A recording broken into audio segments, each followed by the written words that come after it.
ஓ! நடிப்பு ஸ்கூலா இது? நான் சொல்லலப்பா. சாண்டி தான் சொல்றாரு. பிக் பாஸ் வீடுங்கிறது ஒரு நடிப்பு ஸ்கூல் போல இருக்கு. அதாவது என்னன்னா, இன்னைய நாள் என்ன அதுக்குள்ள 2வது ப்ரோமோ ரிலீஸ் பண்ணிட்டாங்க. சாண்டியினுடைய என்ட்ரிய காட்டுறாங்கங்க. ஆலுமா டோலுமா பாட்டுக்கு அமர்க்களமா ஆடுறாரு. அதுக்கப்புறம் உள்ள வராரு. உள்ள வந்த உடனே எல்லாருமே மகிழ்ச்சி அடையறாங்க. இவ் மு பு முக்கியமா ஒருத்தர் ரொம்ப மகிழ்ச்சி அடையறாரு. அது யாருன்னா பிக் பாஸ். ஏன்னா அவர் வந்து அவருடைய சிஷ்யனா யாரு? சாண்டி. இது எப்படா நடந்தது? சீசன் 2லயே சீசன் 3லயே வந்து சிஷ்யனா உருவாக்கி இருக்கிறாரு. அந்த பிக் பாஸினுடைய வளர்ப்பு தான் இந்த அளவு சாண்டி வளர்ந்து நிற்பதற்கு காரணம். அப்படி நம்ம எடுத்துக்கலாமா? உடனே பிக் பாஸ் குருநாதா நீங்க வந்து கோச்சிக்காதீங்க. இனி வருடம் வருடம் உங்களை வந்து தரிசித்துட்டு, உங்களுடைய குரலை கேட்டுட்டு, உங்ககிட்ட ஐ லவ் யூ சொல்லிட்டு, முத்தங்கள குடுத்துட்டு தான் போவேன்.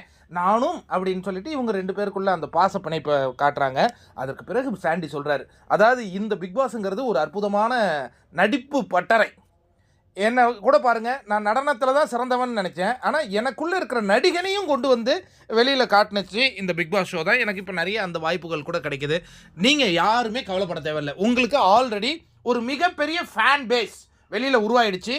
நீங்க வெளியில போக வேண்டியது தான். அதுக்கப்புறம் உங்கள கொண்டாடுவதற்கு தயாராயிட்டாங்க மக்கள்.